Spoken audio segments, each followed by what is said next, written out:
Selama 14 hari operasi Zebra Lancang Kuning 2022, Polda Riau sebut kasus kecelakaan lalu lintas menurun hingga 50% bila dibandingkan tahun sebelumnya.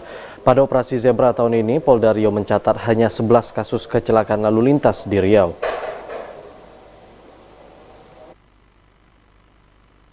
Direktorat Lalu Lintas Polda Riau dan jajaran telah usai menggelar operasi Zebra Lancang Kuning 2022.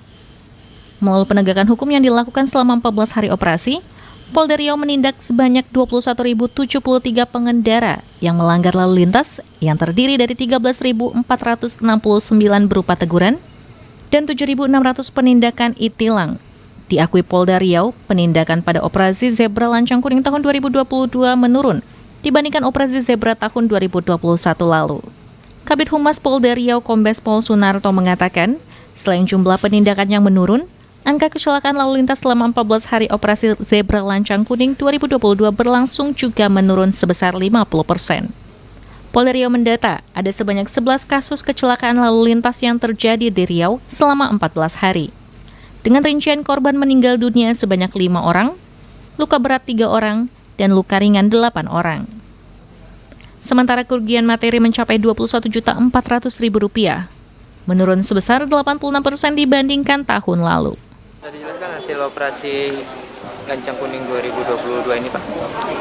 Ya, jadi dari operasi Zebra Lancang Kuning 2022 yang digelar selama 14 hari, kemarin telah selesai.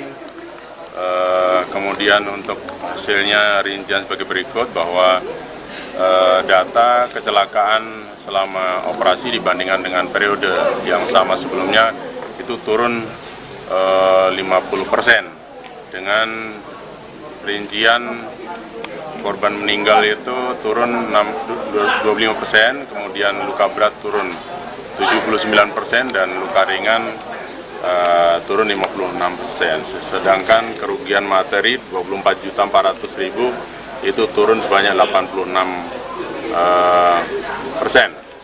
Menurutnya penindakan dan angka kecelakaan lalu lintas selama operasi berlangsung diduga karena meningkatnya kesadaran masyarakat untuk tertib berlalu lintas di jalan. Ahad Lala Isnin melaporkan.